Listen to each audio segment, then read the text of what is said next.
as we draw to a close in our program, I realize many of you are going to say, well, I thought we were going to be talking more about science, or I thought we were going to talk more about faith, thought we were going to have a lot more of, you know, like the typical scholar who comes and talks to us and gives us all of the Arabic words.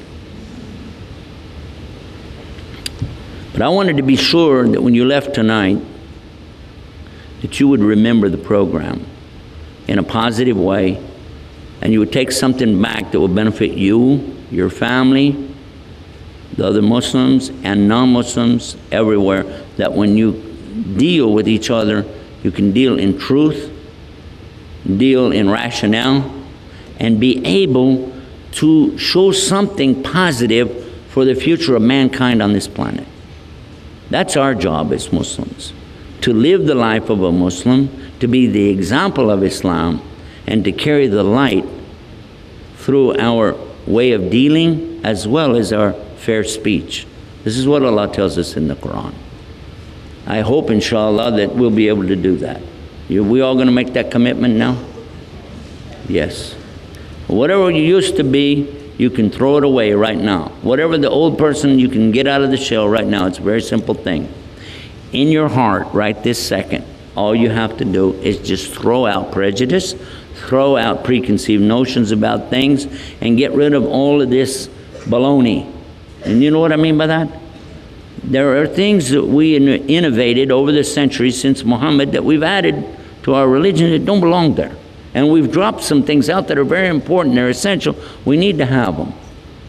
And one of them is very important, is more respect. We must have more respect. Respect for Allah, for His book, and for His prophet, and for those in authority over us. The word is Nasihah. It doesn't mean advice in that hadith. Ad-Deen Nasihah. I mean, you know what I'm talking about? How many of you heard I want to be sure somebody here knows what I'm talking about. Ad-Deen Nasihah. How many of you heard it? Raise your hand. Good.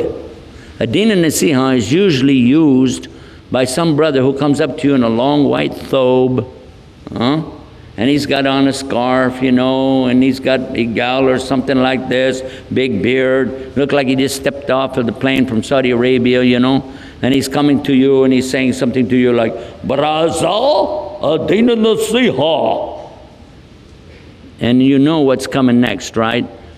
Your beard is too short. Your izar is too long. Your miswak is too fat.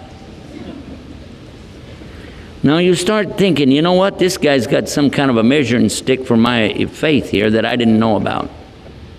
You know, I feel like asking him, could you come over here and check me again? Am I a quart low? I want to know, because what is this? But he keeps saying Ad-Deen Nasihah, the religion is advice. That's what he's saying. But actually in Arabic, it means the way of life is to have dedication and respect. It is obedience. And I'll prove it to you by reading the rest of the hadith, which he doesn't even know, or he wouldn't have said it. It says in the hadith that the Prophet, peace be upon him, said, Ad-Deen Nasihah. His companion said, to who? He said, to Allah, and to His book, and to His messenger, and to those in authority over you, and to the general public. Can you give advice to Allah? Can you imagine it? I mean, this sounds like something out of a stupid movie. Allah, I think you made the giraffe's neck a little too long.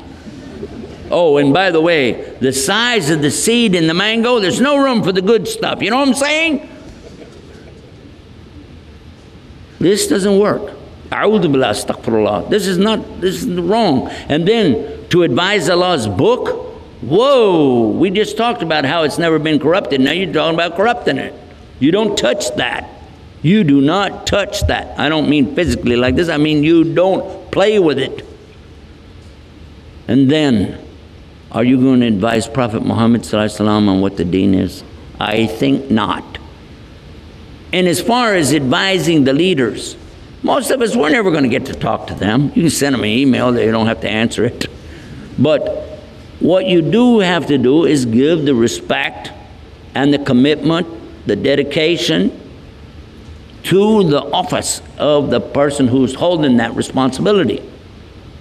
And then the general person, the average people, you're not going to meet all of them either. I've been all over the world. I haven't even met 1% of all the people in the world.